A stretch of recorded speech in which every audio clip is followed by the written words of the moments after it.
Garage entry door. What's going on, everyone? Welcome back to the channel. So it is just stupid cold here in Vegas this morning. I mean, it's probably not as bad as wherever you guys are, but for Vegas, this shit is cold. So this morning, I wanted to kind of show you guys how I fixed the overdrive in the 46RH that I installed in the D100 project. And to fix it, all I needed was an Allen wrench and a vacuum pump. Let's get out to the truck and I'll show you what it took.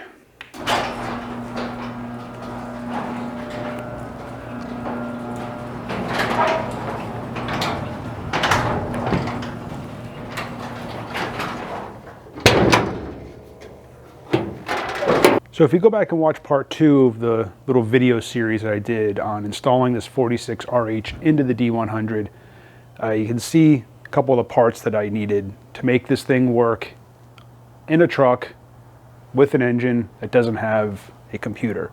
I took a vacuum switch that I mounted on the firewall, which you can see I mounted it right there on the firewall, right behind the block, along with a pressure switch that is mounted to the outside of the transmission. And then of course, a little wiring harness that I had to build for all of that to function properly. After getting all that installed, I took the truck out for a test drive and everything was working fine, you know, good temps, everything was running solid, but I didn't really have the opportunity to test the overdrive. That was until the other day. Once I got on the freeway to test the overdrive out, I immediately noticed a couple of problems. The first was getting the overdrive to engage was extremely difficult. I would have to, once I got up to 60, 70 on the freeway, I would pretty much have to let off the gas all the way in order to get the overdrive to engage. And I would watch that on my tach here. It would be up like over 2,000 RPM, and I would fully let off the gas, and I could feel the overdrive engage, and the RPMs would drop. So that was the first issue, was just getting that overdrive to engage. The second issue that I had was once the overdrive was engaged, once I put any kind of pressure really back on the gas pedal to kind of cruise at that 70 miles an hour, my overdrive would like disengage, re-engage, disengage, re-engage. And I'd be able to, you could feel it surging. And I was able to watch like a 500 RPM fluctuation on the tach. So obviously that had me really concerned. I started considering, maybe the overdrive solenoid inside the transmission was bad. I saw some information on the accumulator spring that they have a tendency to fail and to break in these 518s, 46RHs. So I started looking into that. I even ordered, actually the new solenoid is here and the spring should be in today. I ordered those in anticipation of having to tear into a transmission again. While I was waiting for the new solenoid and the spring to arrive, I was continuing to do some troubleshooting. And I mean, I was checking, grounds. Was my transmission not grounded well to the block? I mean, I know the block is grounded to the frame, but since my block was painted, was there some paint in there and just wasn't allowing a good ground? That was good. I was looking at, voltages at the solenoid. And doing that obviously led me to look in closer at the vacuum gauge. So this vacuum switch has a vacuum hose obviously attached to the left side there, and that gets manifold vacuum. And once the vacuum reaches a certain vacuum level, it engages the switch. So I started taking a closer look at that switch. I know from tuning the carburetor that I already run kind of the low end of normal vacuum with it just sitting here idling. It pulls about 15, 16 inches of vacuum, normally manifold vacuum. So, like I said, I started looking closer at that switch, and according to the manufacturer, that switch comes preset at like 16 inches. So according to their directions, if you turn it all the way in to just where it just gets snug, that should be about 22 inches.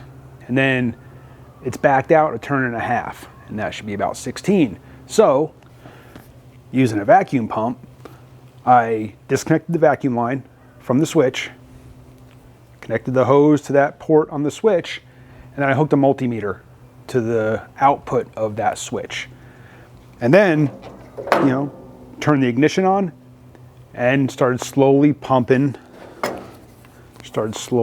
up the vacuum. And sure enough, at a turn and a half out, it came on at 16-ish inches of vacuum. I'm like, okay, so maybe that's, obviously since I'm already at that threshold, let me turn it down.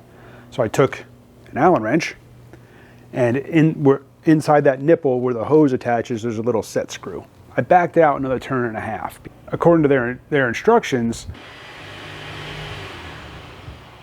neighbors are making a bunch of noise. According to their instructions, that switch comes preset about halfway between the low and high end. So they say, 22 inches with it all the way in. It was set at about 16, so I turned it out another turn and a half, thinking that should drop it down significantly. That only dropped it to about 14-ish inches of vacuum. Okay, so now what I did was like, I want to set this switch to 8 to 10 inches of vacuum, because like I said, this engine already runs kind of low on the vacuum because of the cam, and I think a lot to do with that carburetor also. It already runs kind of low on vacuum. So I took the Allen wrench and I loosened that set screw and kept checking the vacuum. Well, let me just show you. All right, so hopefully this will show up okay. But here I've got my meter hooked up to the output of the switch. And then I have the other side of the meter hooked to the battery for ground. And here I've got the vacuum pump hooked up. So I have the ignition on. Right now I'm pulling no vacuum and no voltage coming out of that switch. So now I'm going to zoom in here on the vacuum gauge and the meter. Now what I'm going to do is I'm going to slowly start giving it vacuum, and we'll see when that switch turns on. So now I'm slowly bringing up the vacuum. I must have been leaning on the release valve. Here we go, there we go. So there you can see, there's the switch is engaged, 11 volts, and I'm pulling right about 7 inches of vacuum right now. Release the vacuum and the switch disengages. So there, it's set for 7 inches of vacuum. Now, when I had initially finally got to about 8 is when I took it for a test drive, and it was still not quite right.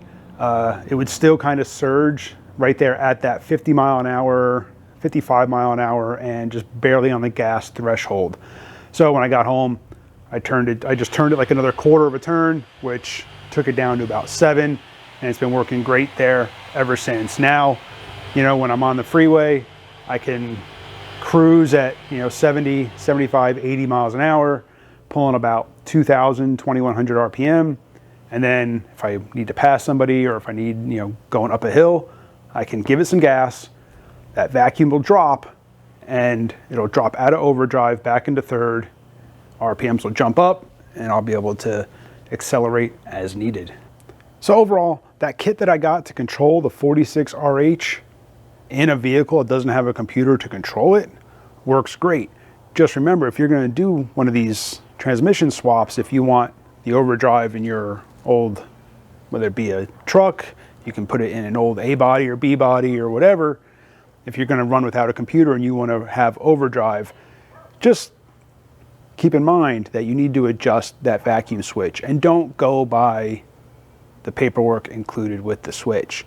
Check your vacuum, set it to where you want based on however much vacuum your engine is pulling. And it should hopefully work well for you guys too. So, thanks for watching. Hit that subscribe, hit the bell. I'm going back inside where it's warm.